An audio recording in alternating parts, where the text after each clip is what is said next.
Cardinal Robert Prevost, once a beloved figure within the Catholic Church, had it all: power, respect, and the unwavering faith of his followers.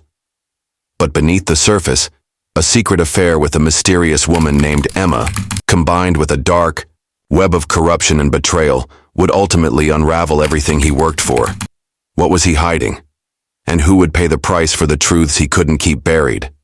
The shocking revelations about Prevost's past will leave you questioning everything you thought you knew about power, faith, and the lengths people will go to protect their darkest secrets. Cardinal Robert Prevost was born into a working-class family in Chicago, a city known for its grit and resilience.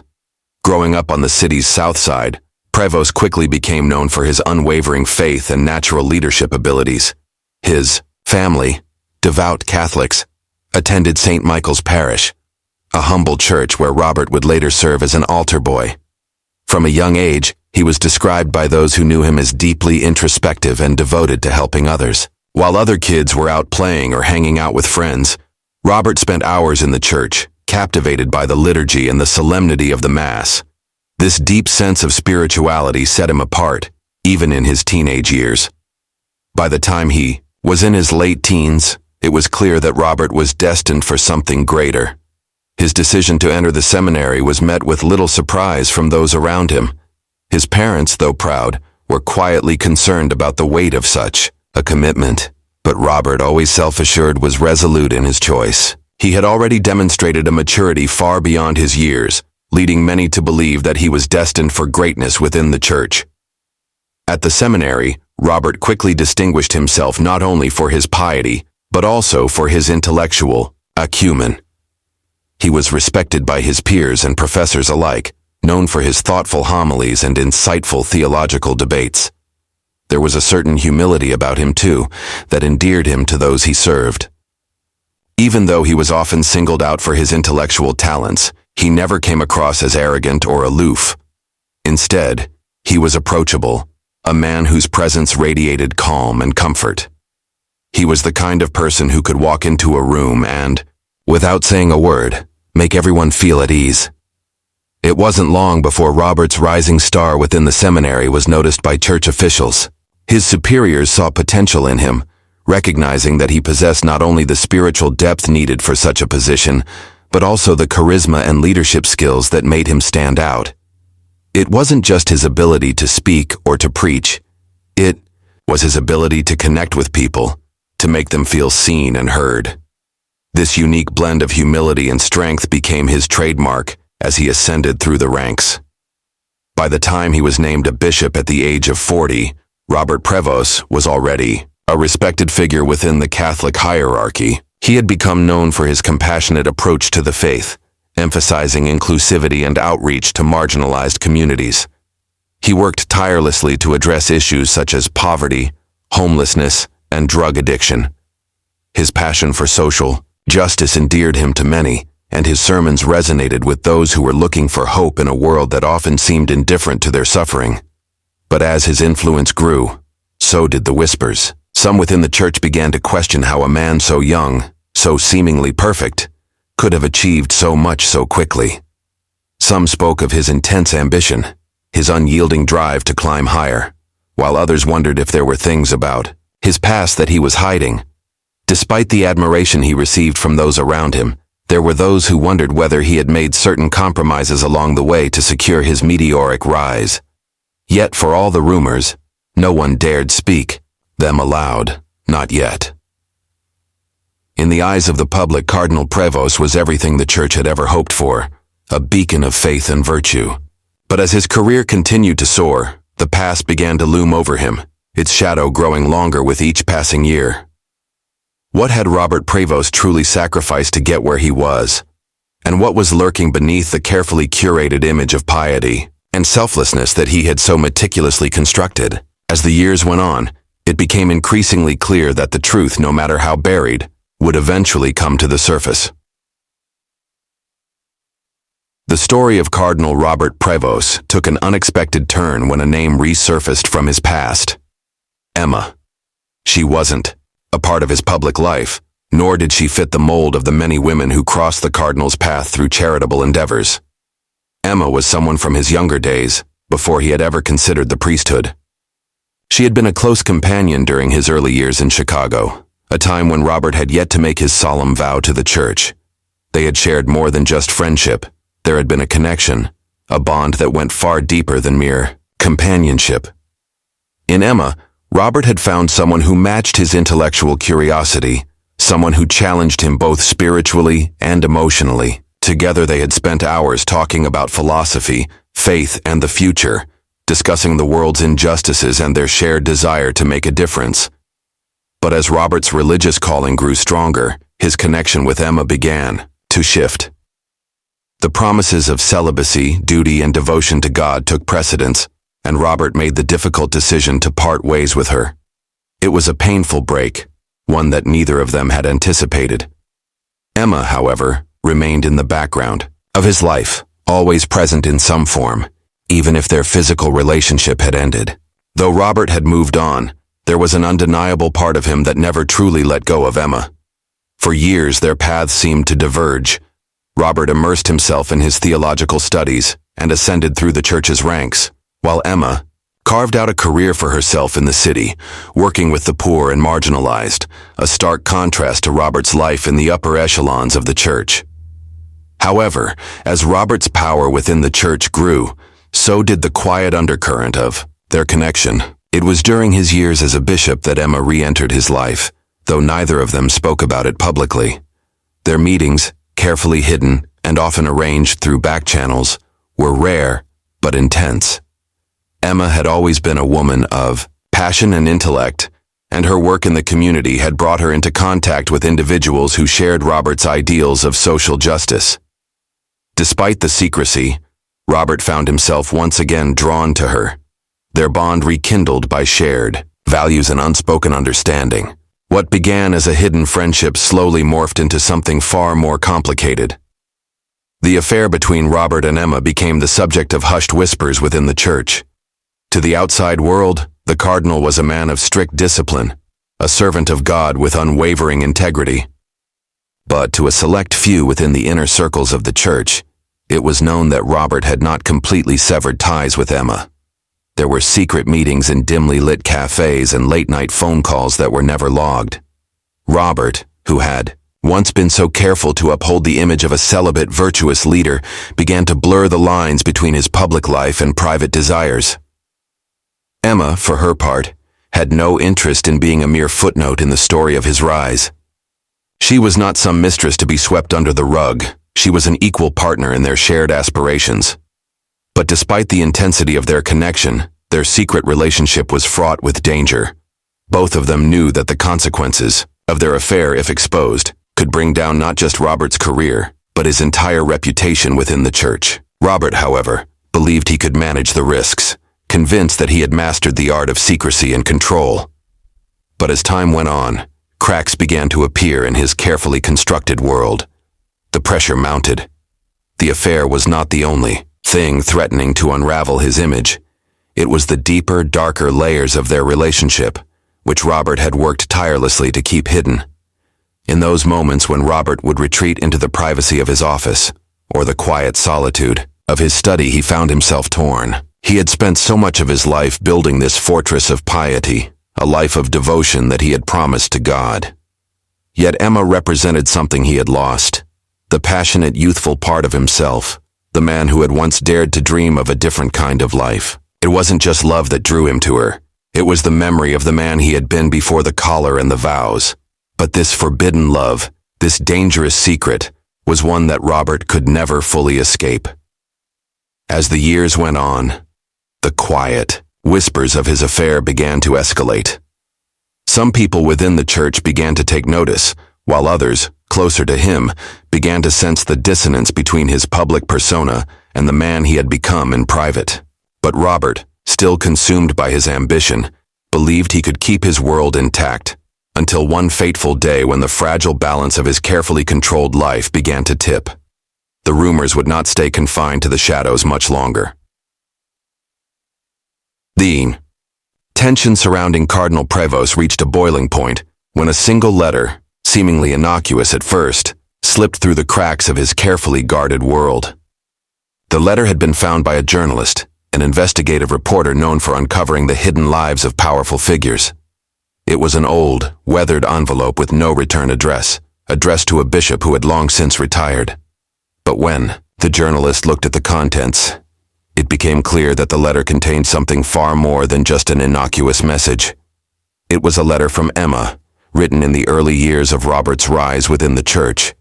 The contents were brief, but charged with emotion. Emma spoke of their shared memories, their years together, and the promise that had never been fully realized. She wrote about her loneliness, about the sacrifices she had made for Robert's career. The letter hinted at a bond that went beyond mere affection.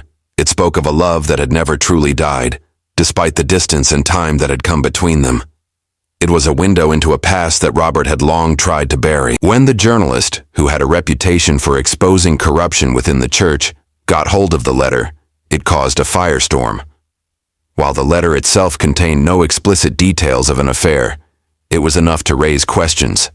And those questions quickly snowballed into something much larger. The media, hungry for a scandal, latched onto the story, connecting the dots between Prevost's public life and the intimate content of Emma's words. Rumors began to spread, with some claiming that Prevost had hidden a long-term affair, while others suggested the relationship went beyond love, involving financial transactions and shady dealings.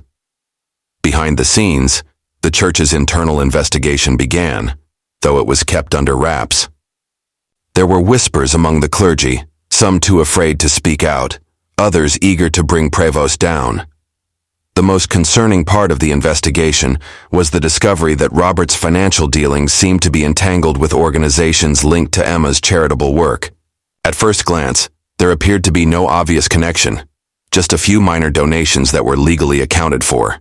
But as investigators dug deeper, they uncovered a trail of money that raised more than a few eyebrows. Funds that had been funneled into Emma's various initiatives were far more significant than anyone had expected, and the timing of these donations aligned suspiciously with key moments in Robert's career. The more the investigators looked into it, the more irregularities they found. Some of the donations appeared to have come from sources that were never properly disclosed. One charity in particular, which had been listed as one of Robert's pet projects, had received millions in funding, but the financial records were vague and incomplete. There were large sums of money sent from obscure sources, untraceable, accounts that seemed to disappear the moment they were received. The question became clear. Were these funds simply a generous act of faith, or was there a darker, more self-serving motive behind them? As the investigation continued, the pressure on Cardinal Prevost mounted. He was forced to confront the growing suspicion that his connection to Emma was not just a matter of hidden love, but a deeply entangled financial web. He had long managed to keep the two worlds apart, the man of God and the man in love, but now they were colliding with catastrophic consequences. In private, Robert was frantic. His carefully crafted persona, built over decades of hard work and dedication, was beginning to crack. The guilt he had long buried inside him began to resurface, and with it came the fear that he would lose everything. He wasn't just facing the risk of scandal anymore, he was facing the potential collapse of everything he had worked for: the church, his position, his legacy. The public side of the story was equally harrowing. As more details about the letter and the donations leaked out, the media painted a picture of a man torn between his vows and his desires. Some saw him as a victim, a man who had been seduced by his own ambitions and the love of a woman who had never fully let him go. Others saw him as a manipulator, a man who used his position of power to fund his personal desires while deceiving both the church and its followers. The narrative was shifting quickly, and the line between truth and speculation became harder to discern. By the time the first wave of public outrage hit, Cardinal Prevost had already begun to question his own choices. He realized that his secrets were no longer his to control. The investigation, once a quiet affair behind closed doors, was becoming an unstoppable force. There was no way to contain it. No matter how hard he tried to distance himself from the truth was closing in on him, piece by piece. As the investigation into Cardinal Prevost deepened, the layers of his life that he had worked so hard to keep hidden began to peel away, revealing a darker reality than anyone had imagined. The church, once a sanctuary of holiness and moral clarity, now found itself caught in the tide of scandal. What had started as whispers about an affair grew into a complex web of financial mismanagement, hidden donations, and illicit dealings. It was no longer just about Robert's secret love for Emma. It was about what he had done to protect that love, and the personal empire he had built in the process. Investigators, both internal and external, began to connect the dots between Robert's rise to power and the suspicious flow of money into Emma's charitable organizations. What had once seemed like isolated incidents were now part of a larger, more troubling pattern. They discovered that certain financial contributions to these charities had been funneled through anonymous accounts, many of which were linked to offshore entities. Some of these transactions appeared to be used to pay for Emma's projects, while others were more covert, contributing to a network of business ventures and contacts that were less than transparent. The more the investigation uncovered, the more Prevost's actions seemed to blur the line between charity and personal gain. It wasn't just the money that raised suspicion, it was the way Robert had carefully manipulated the system. As a rising star within the church, he had access to substantial funds, which he directed not only toward causes he believed in, but also, it seemed, toward Emma's initiatives, many of which had questionable backgrounds. In some cases, the money didn't appear to reach its intended destinations at all, and instead was mysteriously redirected into other ventures tied to both Robert and Emma. Prevost had always presented himself as a man above reproach, a devoted servant of God who would never compromise his principles for personal gain. But as the investigation unfolded, it became clear that he had been involved in a far more complex game than anyone had suspected. Emma, it seemed, had played a pivotal role in this scheme, but not as a passive partner. She was deeply embedded in the financial maneuvers, and her influence over Robert appeared to have extended beyond the personal to the professional. The extent of their financial dealings was more than anyone could have imagined. Robert had been using his position as a cardinal to push money through the church's accounts, funneling it into Emma's projects while maintaining the facade of a devout and selfless leader. The revelations grew more disturbing as the investigation went on.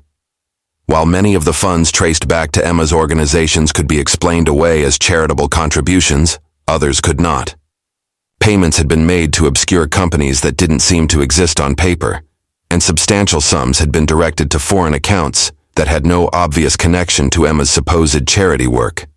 Some sources even claimed that the money had been used to fund lifestyle expenses for both Robert and Emma, from lavish vacations to high-end property investments. What had once been viewed as a simple love affair now began to take on a far darker hue, a story of manipulation, deceit, and financial corruption. In the midst of these developments, Robert's demeanor began to change. The once confident, composed cardinal who had deftly navigated church politics now seemed like a man on the verge of collapse. His close friends and allies noted the shift in his behavior. The stress was evident in his eyes, his movements, his voice.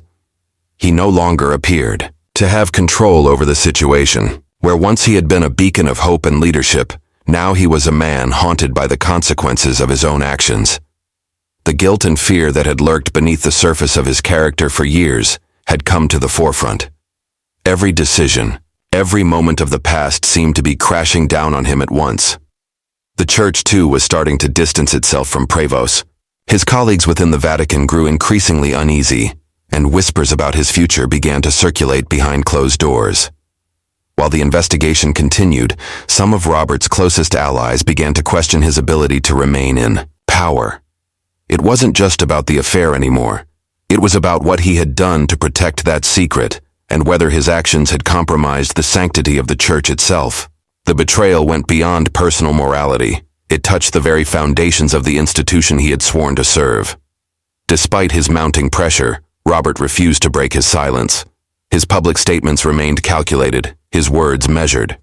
He denied any wrongdoing, sticking to the narrative that his work and his intentions had always been pure. He defended the money that had been funneled into Emma's projects as a necessary part of his social justice initiatives. Yet, the more he defended his actions, the less convincing he sounded. The growing public perception was that Robert was trying to cover his tracks, scrambling to keep control of a situation that was spiraling out of his grasp. The mounting evidence, combined with the silence of the Vatican, left Robert with few places to turn. The walls were closing in. The truth, it seemed, could no longer be avoided, and the real question was no longer whether he would survive the scandal, but whether he had been manipulating the system all along. Would the church protect him, or would they cast him aside in order to save themselves? The answer, for now, seemed uncertain, but one thing was clear.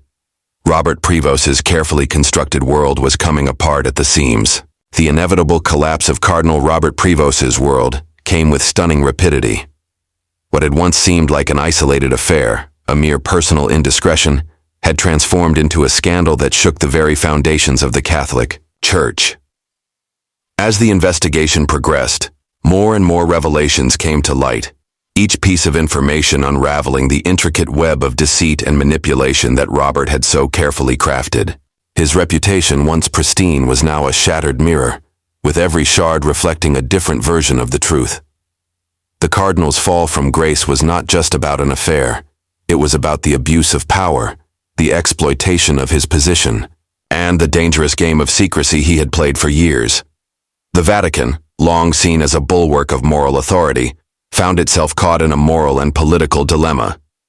Public pressure mounted from all sides, both from the media, hungry for more details, and from within the church, where many were growing uncomfortable with the scandal that threatened to consume them all. The once celebrated cardinal was now a liability. His story was no longer just a personal scandal. It had become a threat to the church's credibility and its ability to maintain its sanctity in the eyes of millions of faithful followers. With each passing day, more individuals within the church distanced themselves from Prevost, fearful that his toxic influence would destroy everything they had worked for. Behind the scenes, Prevost's advisors urged him to remain silent, to avoid further damage. They recommended that he step down from his position as cardinal, a position that had given him power and prestige, but which was now tainted beyond repair. Yet Robert refused to yield. He was stubborn to the point of defiance, holding on to the hope that the truth, however muddied, would eventually set him free. He issued public statements claiming that he was the victim of a smear campaign, that the love he had shared with Emma was no different from the deep connections many priests had with their communities.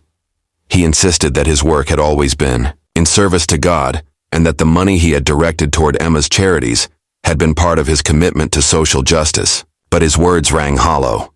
The evidence was undeniable. As the pressure mounted, an explosive piece of evidence surfaced, a dossier containing documents that detailed not only the financial mismanagement, but also evidence that Robert had been directly involved in the manipulation of funds. These were not the mistakes of a well-intentioned man caught in a web of complex finances. They were calculated moves made by a man who had knowingly used his position for personal gain. The documents indicated that Robert had signed off on several donations from the church to Emma's organizations, which had been funneled into accounts that appeared to have no legitimate purpose. Worse, some of the funds had been used to finance luxurious trips and property purchases for Robert and Emma, far beyond what any charitable initiative would require. The scale of the financial misconduct was staggering. Faced with overwhelming evidence, Robert's last-ditch defense faltered. The Vatican, finally acknowledging the depth of the scandal, moved swiftly to expel him from the clergy. The official announcement was swift and brutal. Cardinal Robert Prevost was stripped of his title, his duties, and his position in the church. The Vatican issued a statement of regret, lamenting the scandal, but distancing themselves from the man who had once been considered their golden boy. The once prominent figure, adored by many for his piety and leadership, was now a cautionary tale, a man whose ambition, secrets, and greed had brought him to ruin. But even in his darkest moments, Robert continued to maintain his innocence. He denied any intentional wrongdoing, framing his actions as the result of an emotional conflict he had never fully been able to reconcile. He continued to insist that his relationship with Emma had been genuine and that the funds he had channeled into her projects had been meant to serve the greater good. In private, however, those close to him knew the truth. Robert was struggling with guilt and shame, not just for the affair, but for the way he had manipulated the church for his own desires. As for Emma, she disappeared from the public eye. The woman who had been at the center of Robert's secret life seemed to vanish without a trace. Some speculated that she had gone into hiding to avoid the mounting scrutiny. Others believed that she had severed all ties with Robert, realizing the devastating consequences of their actions. Whatever the truth, Emma's role in the scandal was never fully exposed. She was left as an enigma, the woman who had been both his lover and his accomplice. The downfall of Cardinal Robert Prevost left the church reeling and the faithful in shock. Many wondered how a man so revered, so dedicated to the service of God, could have fallen so far. Was he simply a man caught between his vows and his desires, or had he knowingly allowed his ambition to blind him to the very ideals he had once espoused? For some, Prevost's story was a tragedy, proof that even the most virtuous individuals can be corrupted by power and secrecy. For others, it was a warning about the dangers of unchecked ambition and the price of living a double life. In the end, the scandal of Cardinal Prevost served as a painful reminder that the truth always has a way of coming to light, no matter how hard one tries to bury it. His once promising legacy was now a shattered illusion, a cautionary tale of ambition, betrayal, and the dangerous consequences of trying to live a life divided. The church moved on, as institutions do, but the stain of Prevost's actions lingered, a dark mark on a chapter in its history that could never be erased. Months after Cardinal Robert Prevost's dramatic fall from grace, the dust had yet to settle. The church, reeling from the public disgrace, had worked diligently to distance itself from the scandal, but the stain of Prevost's actions lingered. The faithful, once steadfast in their admiration of the cardinal, were left confused and betrayed. Many struggled to reconcile the man they had looked up to with the person revealed by the scandal. In private, some church leaders murmured that Prevost's downfall had exposed a deeper issue within the institution, one of corruption, secrecy, and unchecked power. Despite his public humiliation, Robert remained silent. He was rarely seen in public, and when he did appear, it was under the veil of anonymity, hiding from the media and public judgment. He had retreated into a small, secluded residence, one far from the city where his rise had been so meteoric. It was a far cry from the grandiose churches and luxurious offices he had once occupied. His life, once filled with promises of power and influence, was now marked by solitude and regret.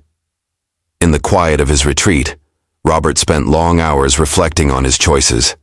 The guilt that had driven him to the edge of madness before seemed now to weigh him down, like an anchor pulling him deeper into despair.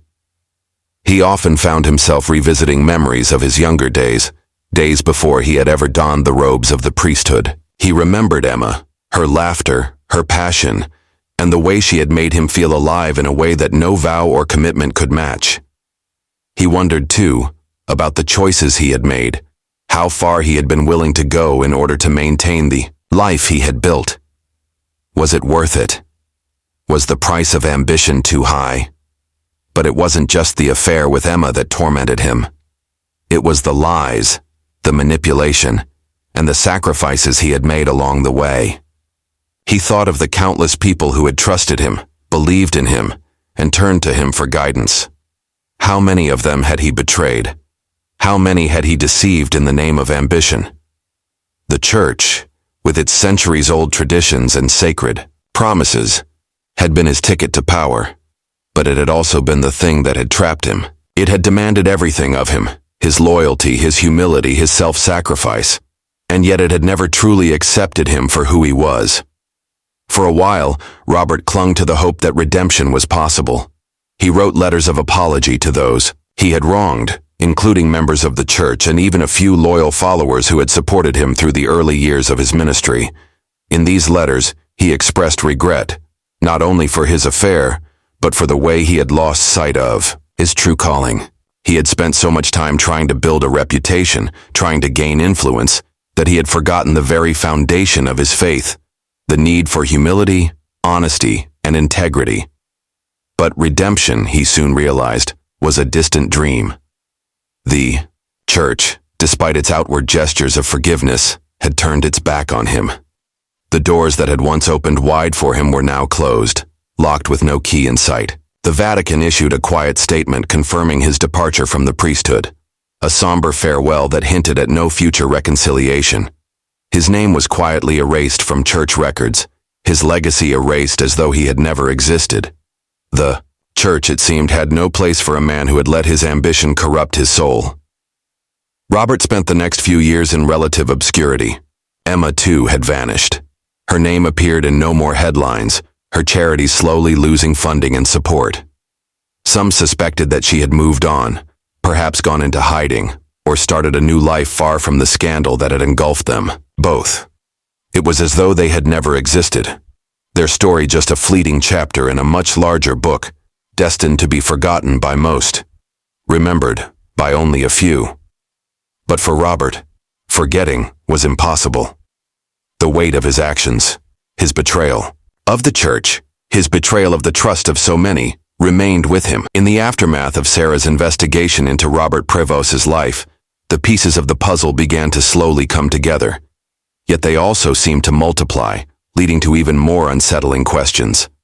Despite uncovering troubling information about the cardinal's hidden connections and the dark undercurrents that had shaped his rise, Sarah found herself at an impasse.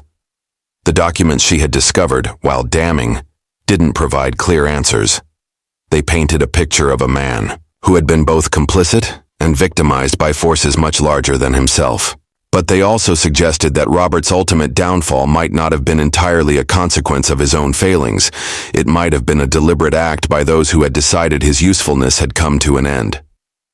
What stood out most was the eerie sense of inevitability that permeated Robert's life in his final years. As the scandal broke, his public disgrace was swift and unrelenting, the kind of destruction only an institution like the Catholic Church could bring to bear. It was almost as if his fall had been scripted, a chain of events set in motion long before the affair with Emma had ever been revealed to the public. Yet, even now, with decades past since his disgrace and death, those questions about Robert's true role in the web of corruption and manipulation lingered.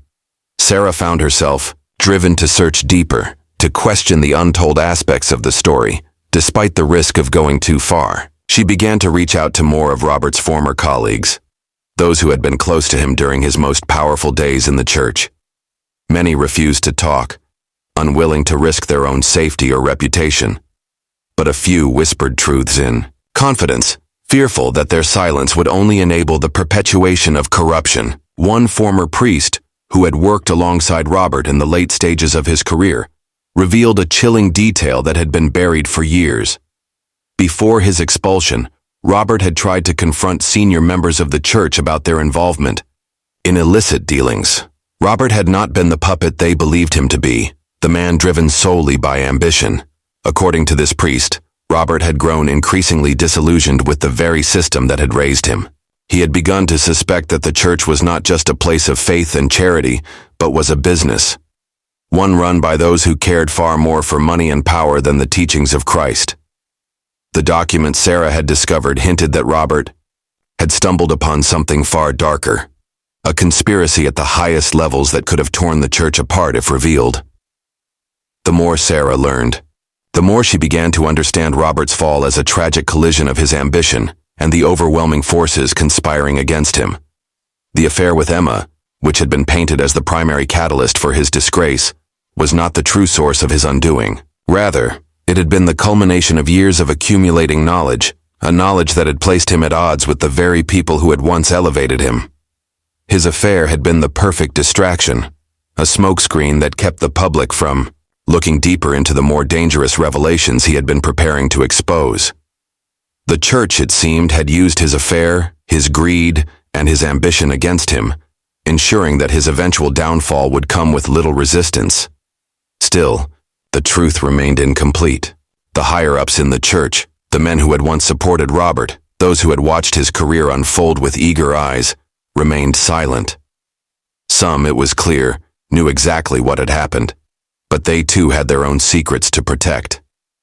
The Vatican, with its layers of power, influence, and secrecy, had been a fortress for centuries, and no amount of digging seemed to penetrate its walls. The church had closed ranks, leaving Robert's story shrouded in layers of ambiguity.